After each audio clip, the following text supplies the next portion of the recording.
truth or fact, right? But that gave us a common purpose to...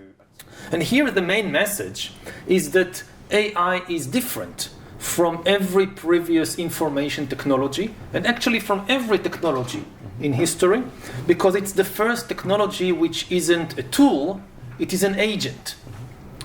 Previously, all the human inventions, whether it's a printing press, whether it's a train or an atom bomb, it's a tool in our hands. We decide what to do with it. The printing press cannot decide by itself which books to print. And of course, it cannot write any new books by itself. It's just a tool. AI is different. It is an agent. It can make decisions by itself. It can invent new ideas by itself. And this is just the very beginning. The AIs of today are still very, very primitive AIs. The AI revolution is something like 10 years old, maybe. We haven't seen anything yet. So we need to be very careful about how we develop AI before they become more intelligent than us and escape our control.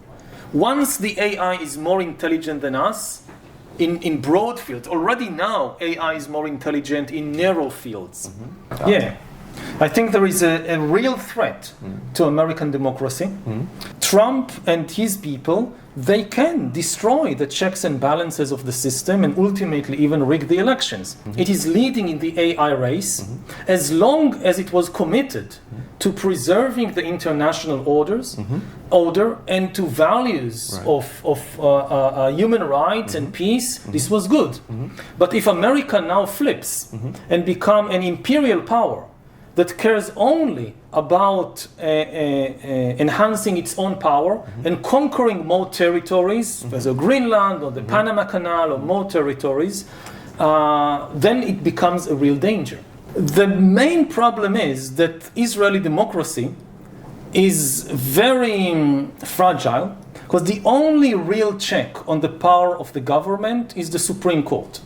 If a majority of the parliament in Israel passes a law that takes away voting rights from Arab citizens, the only body that can say this is not democratic and stop it is the Supreme Court.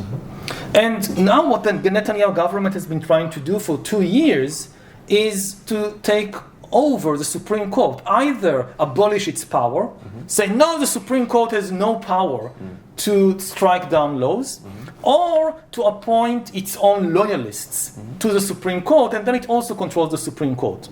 So this has been at the heart of the crisis of democracy in Israel for the last 2 years.